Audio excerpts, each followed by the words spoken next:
இயற்கை. காதல் என்பது இயற்கை. ஃபர்ஸ்ட்டு காதல்னா என்ன அப்படின்னு சொல்லி நம்ம வந்து புரிஞ்சுக்கணும். இப்போ நீங்களோ, நானோ இங்க உட்கார்ந்துட்டு இருக்கோம்னா, நம்ம அப்பா கிட்டேருந்து 23 குரோமோசோம் வந்திருக்கு. அம்மா கிட்டேருந்து 23 குரோமோசோம் வந்திருக்கு. எந்த அப்பா, அம்மாவோட காம்பினேஷன்ல நம்ம இருக்கிறோம் அப்படிங்கிறது இருக்கு. பல்வேறு காம்பினேஷன்ல நம்ம வந்து இங்க இருந்துட்டு இருக்கோம். இப்போ வந்து சிலர் பார்த்தீங்கன்னா, நிறைய நோய் எதிர்ப்பு சக்தியோட இருக்கிறாங்க.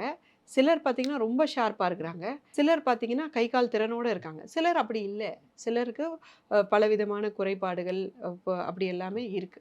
இப்ப இது எல்லாமே சொல்றாங்க, டிசீஸ் கூட ஜெனடிக்ன்னு சொல்றாங்க. நெறைய விஷயங்கள் வந்து ஜெனடிக்ன்னு சொல்றாங்க. அப்போ இதுதான் விஞ்ஞானத்துல நிறைய ஆய்வுகள் பண்ணி அவங்க என்ன சொல்றாங்கன்னு சொன்னா, எந்த அளவுக்கு வந்து நீங்க வேற, வேற, வேற, வேற காம்பினேஷன்ஸ்ல வர்றீங்களோ, அந்த அளவுக்கு நீங்க வீரியமா இருப்பீங்க அப்படின்னு சொல்லுது. இந்த காம்பினேஷன்ஸை இயற்கை எப்படி செயல்படுத்துது? நம்மள விட இயற்கை புத்திசாலி தானே! அந்த இயற்கை வந்து அதுக்கு ஒரு வழி வச்சிருக்கு. என்ன வழி வச்சிருக்கு? யாருக்கு எல்லார் மேலயும் எல்லாருக்கும் காதல் வர்றதில்லல்ல. செலக்டடா தானே வருது. இதுக்கு ஆய்வே நடத்தியிருக்கிறாங்க.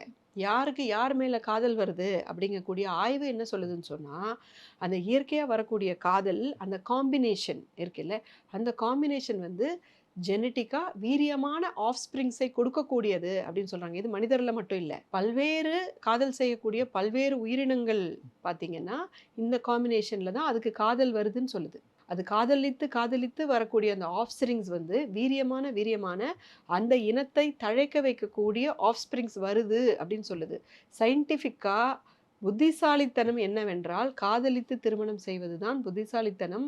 அதுதான் வந்து சிறப்பான குழந்தைகளை தரக்கூடியது அப்படின்னு சொல்லி விஞ்ஞானம் சொல்லுது.